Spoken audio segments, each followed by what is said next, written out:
नमस्कार साथीहरू, म प्रवीण सेनाई हजुरहरूलाई मेरो युट्युब च्यानल अभियान टेकमा स्वागत गर्न चाहन्छु। आज म हजुरहरूको माझ मोबाइलसँग सम्बन्धित ट्रिक लिएर आएको छु।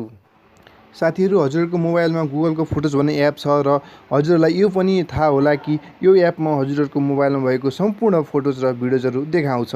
यो एपमा यस्ता सेटिङहरू छ जुन हजुरलाई थाहा नभएको हुन सक्छ।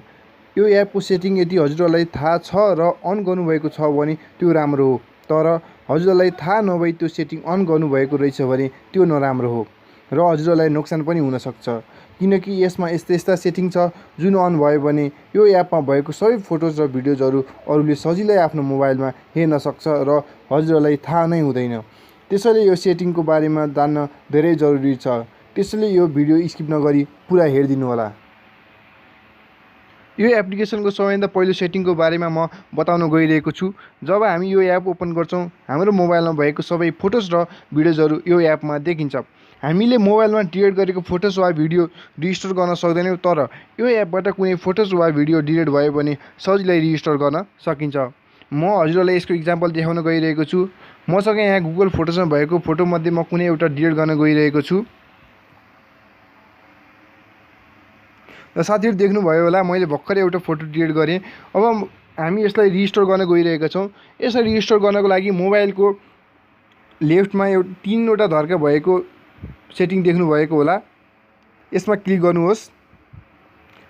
यसमा क्लिक गरिसकेपछि यहाँ हामीले बिन भन्ने अप्सन देखेका छौँ। यसमा क्लिक गर्नुहोस्। यहाँ साथीहरूले देख्नुभयो होला भर्खरै मैले डिलिट गरेको फोटो यसमा आएर बसेको छ। हामीले कुनै पनि डिलिट गरेको फोटो यसमा आएर बस्छ र हामीले 60 दिनसम्म पनि यसलाई रिस्टोर गरेनौँ भने यो आफै सधैँको लागि डिलिट भएर जान्छ। हामीले 60 दिनभित्र कुनै पनि बेला यसलाई रिस्टोर गर्न सक्छौँ। म अब यो फोटोलाई रिस्टोर गर्न गइरहेको छु। रिस्टोर गर्नको लागि यो फोटोलाई ओपन गर्नुहोस्। यहाँ हजुरहरूले रिस्टोर भन्ने एउटा अप्सन देख्नुभएको होला, यसलाई क्लिक गर्नुहोस्। यो फोटो रिस्टोर भइसकेको छ साथीहरू। हजुरले देख्नुभयो होला अघि हामीले डिलिट गरेको फोटो रिस्टोर भइसकेर पुनः गुगल फोटोजमा आएर बसेको छ। साथीहरू, मैले पहिले नै भनेको थिएँ कि यो एपमा यस्तो सेटिङ छ जुन अन भयो भने हजुरको मोबाइलमा भएको सबै फोटोज र भिडियोजहरू अरूले सजिलै आफ्नो मोबाइलमा हेर्न सक्छ। त्यसको लागि सबैभन्दा पहिले यहाँ हजुरहरूले सेयरिङ भन्ने अप्सन देख्नुभएको होला, त्यसमा क्लिक गर्नुहोस्। यहाँ हजुरहरूले एड पार्टनर अकाउन्ट भन्ने अप्सन देख्नुभएको होला, त्यसमा क्लिक गर्नुहोस्। गेट स्टार्टेड भन्ने अप्सनमा पुनः क्लिक गर्नुहोस्। यहाँ हजुरहरूले टाइप नेम र इमेल एड्रेस भनेर लेखेको देख्नुभएको होला।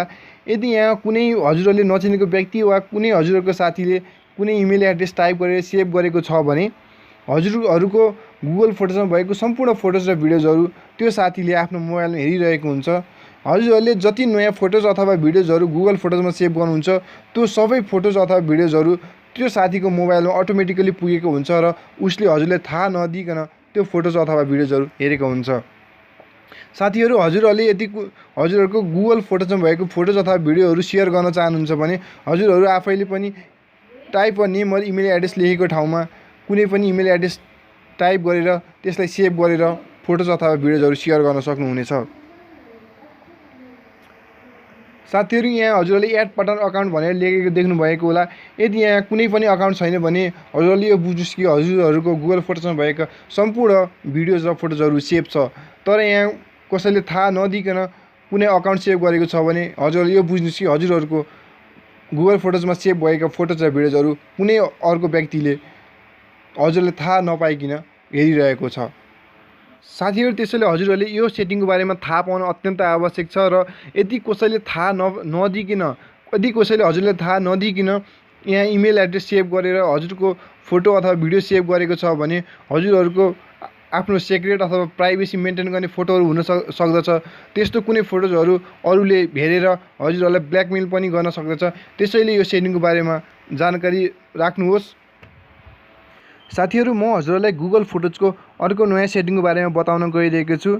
यदि हाम्रो गुगल फोटोजमा कुनै एउटा यस्तो फोटो छ जुन फोटोको बारेमा अझै हामीले धेरै डिटेलहरू प्राप्त गर्न चाहन्छौँ भने त्यो फोटोको डिटेल हामीले प्राप्त गर्न सक्छौँ।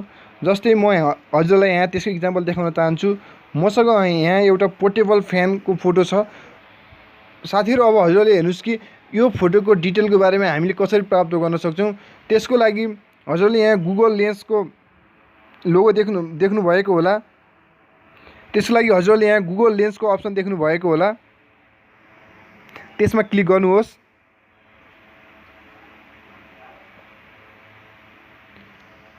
त्यसमा क्लिक गरिसकेपछि यो फोटो गुगलमा जान्छ र गुगलको माध्यमबाट योसँग रिलेटेड सबै डिटेलहरू यसमा आउँछ। साथीहरू हजुरले यहाँ देख्नुभएको होला कि योसँग रिलेटेड कन्टेन्ट अरू पनि कति रिलेटेड कन्टेन्टहरू छ, त्यसको बारेमा सबै आइसकेको छ।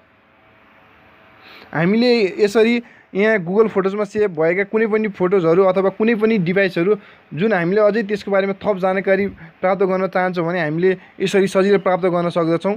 अझै हामीले यसको बारेमा अझै थप मोर रिजल्ट हेर्नको लागि यहाँ मोर रिजल्ट भनेर अप्सन देख्नु भएको होला, त्यसमा क्लिक गर्न सक्नुहुनेछ।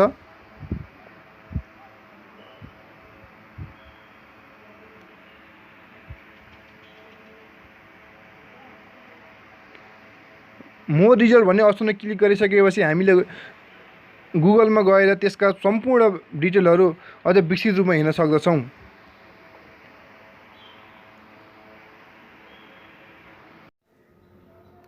साथीहरू हजुरहरूलाई यो भिडियो कस्तो लाग्यो कमेन्ट बक्समा कमेन्ट गर्न सक्नुहुन्छ र हजुरहरूलाई कुनै अन्य कुराको जिज्ञासा छ भने त्यो कुराको पनि कमेन्ट बक्समा कमेन्ट गर्न सक्नुहुन्छ, ताकि हजुरहरूको जिज्ञासा मेटाउनको लागि मैले अर्को नयाँ भिडियो अपलोड गर्दा त्यो सम्बन्धी भिडियो बनाएर अपलोड गरौँ। त्यतिन्जेलसम्मको लागि stay tuned and stay update.